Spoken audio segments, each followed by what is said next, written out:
José Ferdinand, Tombeau Dieuvay, Jean-Pierre Duralson, Sanon Lifen. Mesdames, Messieurs les membres du jury, Mesdames, Messieurs, on est à la prison civile de Jacmel, en Haïti, une commune située à 39 km de la capitale, Port-au-Prince. Vous ne connaissez pas Ferdinand et ses camarades, mais jusqu'au mois de septembre 2022, ils étaient vivants, ils respiraient, ils caressaient des rêves et contemplaient les rayons bienveillants du soleil levant depuis leurs cellules. Si la vie est considérée comme le premier des droits de l'homme, en Haïti, à la prison civile de Jacmel, elle ne tient qu'à un fil. Les détenus existent, mais ne vivent pas. Chaque jour vient avec son lot des certitudes. Chaque minute est une éternité. Et l'espoir se mesure à l'aune de l'instabilité. Pendant qu'Édith Piaf voyait la vie en rose, les détenus de mon pays n'ont récolté que les épines qui ont meurtri leur âme et déchiré leur chair. Pour répéter Alphonse de Lamartine, la douleur à la douleur s'enchaîne, le jour succède au jour et la peine à la peine. Sans un mental d'acier, il est quasiment impossible de se rendre à la prison civile de Jacmel sans fondre en larmes. Que dis-je? Même avec un mental d'acier, c'est impossible, tant les conditions de détention sont abominables. Si vous n'avez jamais vu la désolation d'une famille et entendu les cris d'un enfant à la nouvelle du décès de son père ou de sa mère en prison, sachez que ce tableau est très sombre. Pour la plupart, ils n'ont même pas été entendus par un juge. Et le principe de la présomption d'innocence, reconnu par le droit international des droits de l'homme, est bafoué avec la plus grande inélégance. De janvier à septembre 2022, 17 détenus souffrant de malnutrition et de difficultés respiratoires sont morts à la prison civile de Jacmel. Oui, 17. Ils se regardaient mourir avec impuissance. Pourtant, l'article 19 de la Constitution haïtienne dispose que l'État a l'impérieuse obligation de garantir le droit à la vie conformément à la Déclaration universelle des droits de l'homme. Force est de constater le décès répété des détenus sous le regard complice des autorités publiques. Des êtres humains qui n'ont rien demandé de plus que la dignité et la vie sont morts et laissent derrière eux des familles brisées, des enfants traumatisés, des mères désorientées et des pleurs qui ne sécheront jamais. Comme l'a si bien dit Victor Hugo dans Le dernier jour d'un condamné, qu'est-ce que la douleur physique près de la douleur morale? Quelle inhumanité! Des personnes incarcérées meurent de faim, de soif et d'absence de soins. Les faibles interventions des citoyens, souvent à la demande des agents pénitentiaires, n'arrivent pas à combler les immenses carences de l'État en ce sens. Les agents pénitentiaires utilisent certaines fois le véhicule de la prison civile de Jacmel pour recueillir des vivres alimentaires provenant des plantations de particuliers afin de préparer à manger aux détenus. Ces mêmes agents ont lancé un SOS au secteur privé des affaires en Haïti et à la société civile en vue de sauver les détenus. Car du train où vont les choses, seuls les plus robustes pourront tenir. Tenir jusqu'à quand? On ne sait pas. L'indisponibilité de l'eau s'ajoute à la longue liste des problèmes qui déshumanisent les détenus.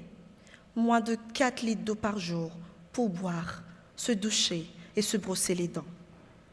Comment ne pas attraper la gale dans ces conditions? Comment s'hydrater? Comment l'État peut-il mettre des individus en détention sans leur assurer le minimum d'humanité, sans au moins leur donner à manger?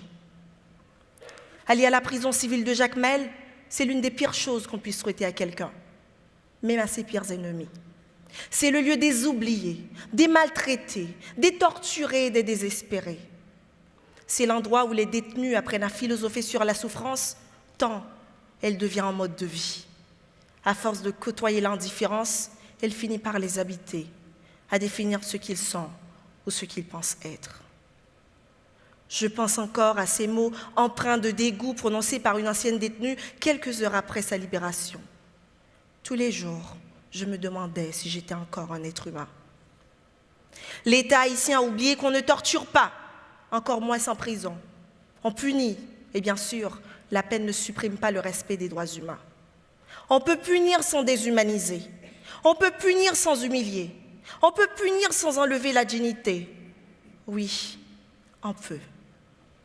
L'État haïtien a volé la vie de beaucoup de gens, a incarcéré leur talent et leur goût de rêver, et viole encore leur liberté individuelle au mépris de l'article 24 de la Constitution haïtienne qui dispose que la liberté individuelle est garantie et protégée par l'État.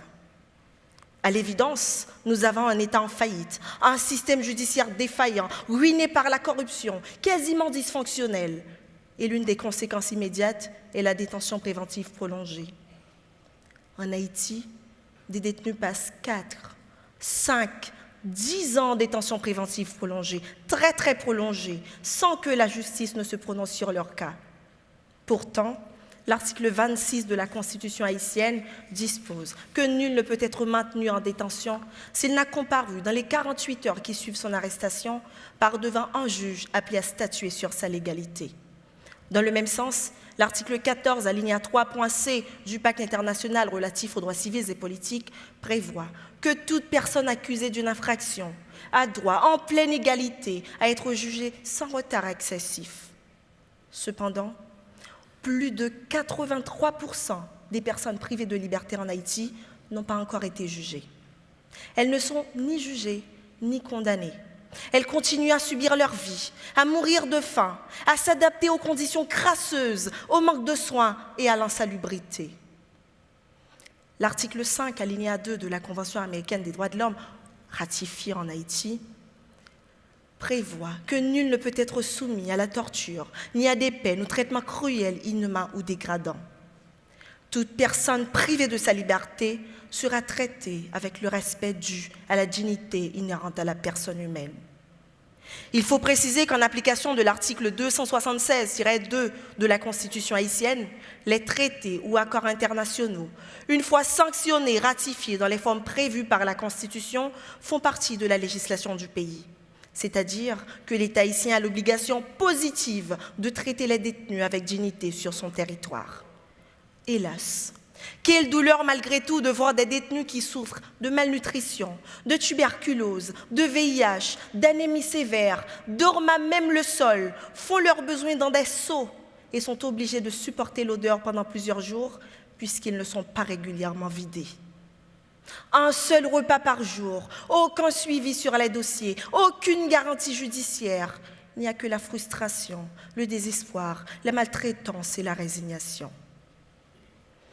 Dans les arrêts Yvon Neptune contre Haïti du 6 mai 2008 et Fleury et autres contre Haïti du 23 novembre 2011, l'État haïtien a été condamné par la Cour interaméricaine des droits de l'homme pour des traitements inhumains infligés aux détenus. En dépit de cela, il continue à banaliser la dignité et à bien prendre soin de son cynisme.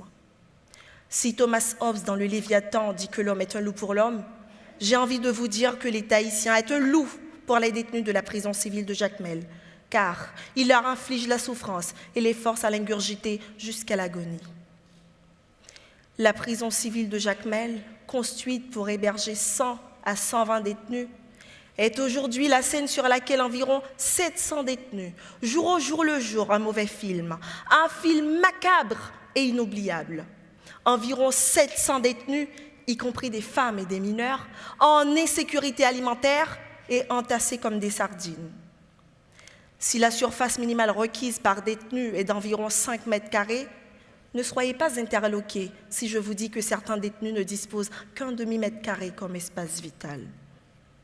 La prison civile de Jacmel est saturée et les conditions de détention ne riment pas au principe du droit international des droits de l'homme, ni aux règles minimales des Nations Unies pour le traitement des détenus, dites règles Nelson Mandela. Vous comprendrez bien, mesdames, messieurs, que l'État haïtien incarcère des êtres humains, puis jette la clé, loin de l'humanité, loin de la dignité et de la sensibilité humaine. Je réclame dignité pour les détenus de mon pays, car du respect de la dignité découle une vie saine, une peine purgée sans le sentiment d'être réduit à moins que rien. Aucun contexte ne peut justifier qu'un de nos semblables soit séparé de sa dignité. Aujourd'hui, j'ai un sentiment de soulagement d'avoir utilisé ma voix pour dénoncer la violation des droits de ces 17 détenus. Je ne me sentais pas capable de céder à l'indifférence face à cet acte cruel. Comme le disait Aimé Césaire, « Ma bouche sera la bouche des malheurs qui n'ont point de bouche, ma voix, la liberté de celles qui s'affaissent sous cachot du désespoir. » L'histoire retiendra que j'étais venue jusqu'ici pour dénoncer l'injustice, l'inhumanité, la maltraitance, la mauvaise gouvernance et l'irrespect de l'état de droit. Je terminerai en vous disant ceci. Le 22 septembre dernier, une grande évasion a eu lieu à la prison civile de Cabaret, dite prison des femmes. Plusieurs détenues ont été tuées. Plusieurs d'entre elles se sont échappées. Au-delà des faiblesses du système sécuritaire carcéral, il faut y voir un système avant-coureur de plus grands désastres à venir si rien n'est fait d'ici là. Car aucun être humain ne peut supporter indéfiniment la déshumanisation. Il est surtout là le sens de ma plaidoirie. Dénoncer l'injustice et condamner les violations des droits de l'homme. Soyons tous, sans exception, des avocats de l'humanité. Condamnons l'inhumanité. Comme le disait maître Bertrand Périer, si aujourd'hui on ne condamne pas les fleurs du mal, demain on aura les fleurs du pire. Je vous en remercie.